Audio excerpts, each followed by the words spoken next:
The paramedic told my daughter I had been gone for 7 minutes and 14 seconds. She told me that later, standing in the hospital room doorway like she wasn't sure I was the same man she'd left in there. I wasn't, maybe. I don't know. What I can tell you is this. I came back from wherever I went, and the first thing I did was look at my left hand. 3 fingers had gone numb. Middle, ring little. And I thought, before I thought anything else, before I thought about Dorothy or my daughter or whether I was going to live another hour, I thought, that's strange. That shouldn't be there. That numbness is still there. 7 years later, right now, as I'm telling you this, I'll get to what I saw, but you need to understand what I was before I got there. I spent 31 years underground, not as a figure of speech. Underground, below the surface of Boone County, West Virginia, in seams that sometimes ran 28 inches high, which means you don't walk, you crawl. You pull yourself on your elbows. You feel the mountain above you the way you feel weather coming, not with your eyes, with your chest. I started at 19. My father had been underground. His brother, his father before that. I didn't decide to be a miner the way you decide something. It was more like the way a river doesn't decide which way to run. It just goes where the ground is already cut. For 31 years, second shift. Come up at 2 a.m., home by 3. Dorothy asleep. The kids asleep. Shower in the dark, so I didn't wake them. Soap came out black for 10 minutes before it came out clean. I'm not telling you that to make you feel sorry. I'm telling you that so you understand what kind of man I was when I died in that Kroger parking lot. A man who had spent 3 decades in the dark and come out of it every single morning.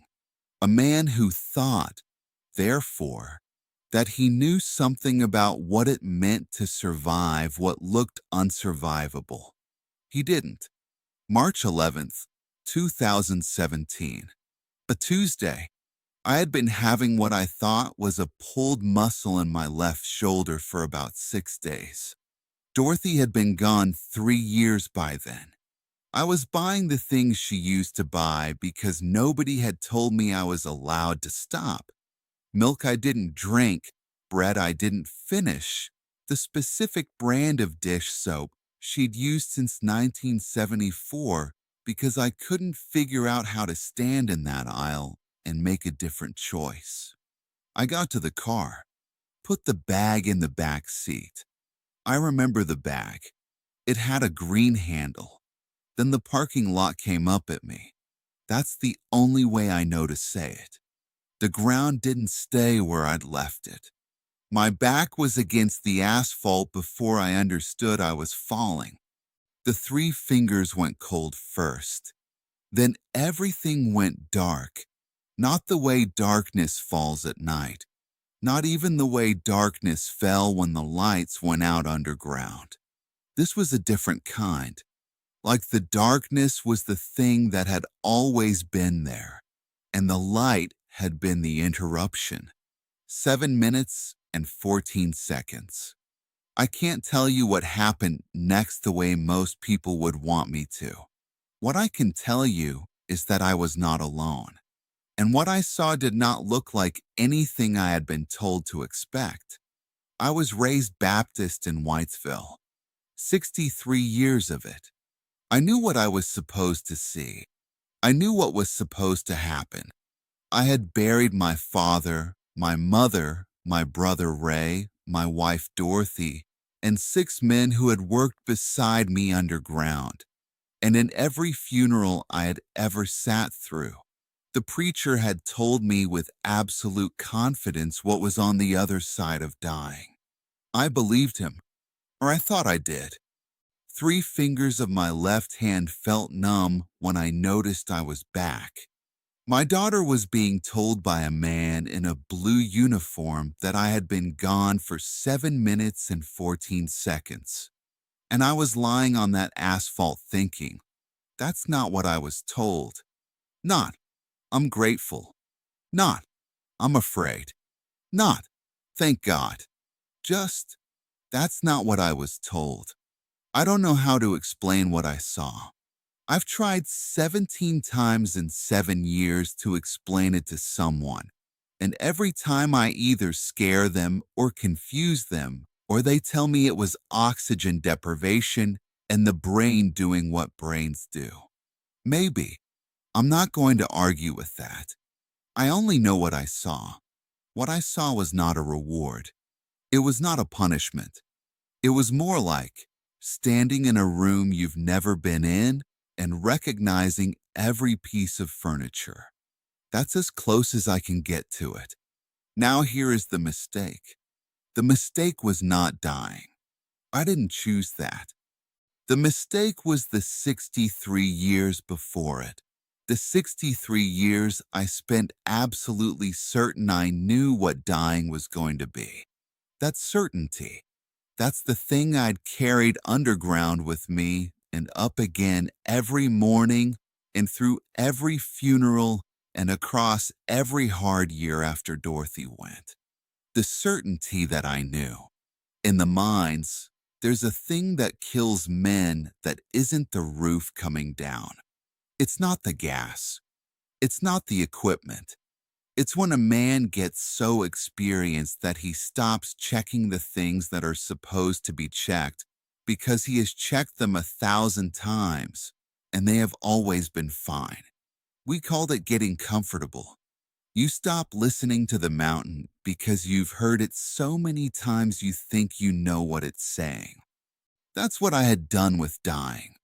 I had heard so much about it, from preachers, from my father, from the men who came back from the war with their particular version of it, that I thought I'd already been there. I thought I already knew the layout. I did not know the layout. Here's what I want to tell you about fear. I was afraid of dying for 77 years. Not every day, but it was in there, the way a low seam is in there. You get used to it, but you never forget it's above you. After March 11th, 2017, the fear was gone. Not because what I saw was comforting. Some of it wasn't, particularly. The fear was gone because you cannot be afraid of a room once you have stood in it. That is the whole of it. Some of you reading this, I can tell you right now, today, you are carrying a fear that you have built entirely out of what other people told you to expect, not out of anything you've seen, not out of anything you actually know. You have been handed a picture of a room and you have been afraid of it for 20, 30, 40 years, and you have not once thought to ask, what if the picture is wrong? What if the picture is just a picture? I'm not telling you there is nothing to fear. I don't know that. I'm telling you that the specific shape of your fear, that neat, organized, certain shape you've been handed, that's probably not the room. That's somebody's drawing of the room. The room is something else. After they let me out of the hospital, my daughter drove me home. She kept looking at me in the rearview mirror the way you'd look at something fragile. I was 77 years old. I had come up from underground 10,000 times. I had buried my wife in the good dress she'd saved for church since 1981. I had spent 6 months after that buying dish soap I didn't need because I couldn't make myself stop. I was not fragile. I got home. I sat in the kitchen. The 3 fingers were still numb. They had that flat, faraway feeling, like they were reporting from somewhere a little bit past where I was sitting. I thought about what I had been afraid of. Then I thought about what I had seen. Then I thought about all the years I had sat in church and nodded along and built a picture in my head that was nothing, nothing at all, like what I actually found on the other side of 7 minutes and 14 seconds. I didn't feel cheated.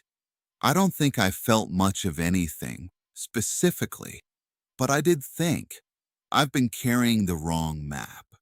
I'm 84 now. I don't sleep much. I don't need to. I get up before 5 most mornings and sit in the chair by the window where the light comes in gray first and then goes orange. And I drink coffee that's too strong because Dorothy isn't here to tell me to make it weaker, and I notice things. I notice the light. I notice the particular way silence sounds at 4:45 in the morning in a house that used to have 3 other people in it.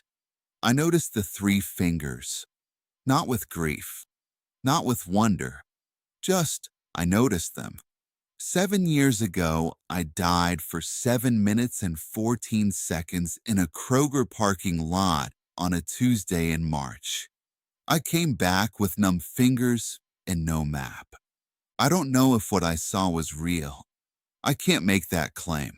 I only know that when I woke up on the asphalt and the paramedic was leaning over me and the sky was that particular cold March white, I was not afraid.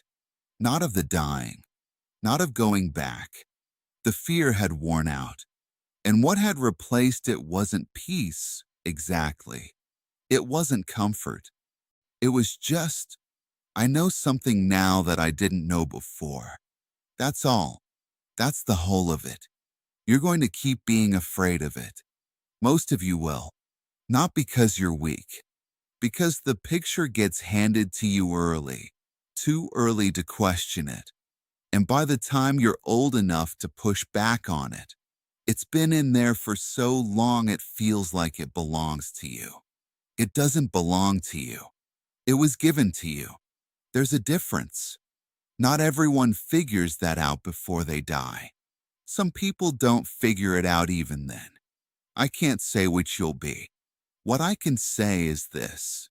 In 31 years underground, the mountain never once looked the way men described it before they went in.